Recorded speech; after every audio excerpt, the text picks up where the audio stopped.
Assalomu alaykum aziz vatandoshlar, qadrdonlar, hurmatli obunachilar.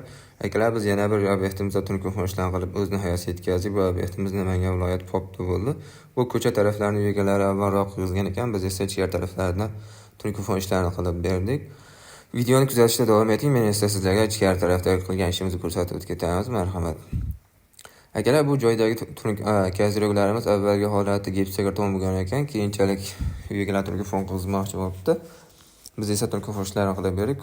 Bitta ko'rib baho berib qo'yasizlar. Akalar, agarda videolarimiz sizga yoqqan bo'lsa, bitta like bosib, kanalga obuna bo'lib qo'yishingiz mumkin. Marhamat, ishlarimizni ko'rsatib chiqamiz. Akalar, bu joyda kaziroklarni qilib berganmiz. Kaziroklarimiz chiqishi 120 santiga. Har bir tarafi uyimiz 18 metrdan bo'lgan joy. Akalar, ko'rib turganinglarda bu joyga biz oq hamda shikolat rang tunukalardan foydalanganmiz. Tunukalarimiz qalinligi esa 0.4 tunukalarimizni hozirgi kundagi 1 kvadrat narxi 135 ming so'mdan qilib beryapmiz. Akalar, mana shu burchaklarga ham bitta e'tibor berib qo'yasizlar. Burchakdagi tushgan kusoklarimiz, ya'ni atqotlarimiz ham bir xilda qilib berganmiz. Bu esa uyimizni old taraf Instagramda joyi, uyga kiraverish joyi. Mana shunday holatda chiqqan. Akalar, agarda siz Rossiya, Qozog'iston, Qirg'iziston, ya'ni chet davlatlarda bo'lsangiz ham bemalol telefon bilan bog'lanishlar mumkin. Bizda kartalar hamda barcha ijtimoiy tarmoqlar bor. Telefon qilib istagan vaqtda bog'lanishlar ham mumkin.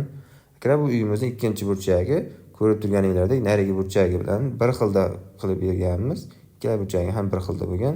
Agarda sizda ham telefon qiladigan joylar bo'lsa, bemalol telefon qilishingiz mumkin.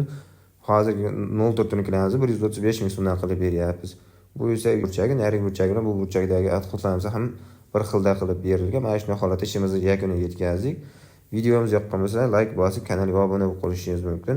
Sog' bo'lasizlar, salomat bo'lasizlar. Yigit kishini omadi kelsa hech gap emas-da. Uni kamsitishdan, uni obro'sizlantirishdan oldin sal o'ylab ko'ring-da bu hayotda. Ertaga nima bo'lishini, ertaga uni qanaqa inson bo'lib ketishini bilmaysiz-da. Yigit bilan o'ynashsang, o'ynash deydi. Hech qachon uni omadi bilan o'ynashma deydi. Shuning uchun bitta narsa aytaman-da har doim. Qo'lim yetgan ko'kta oylardan, sovchilarim qaytgan joylardan omadimni Allohim berib, bugun boyman. O'sha boy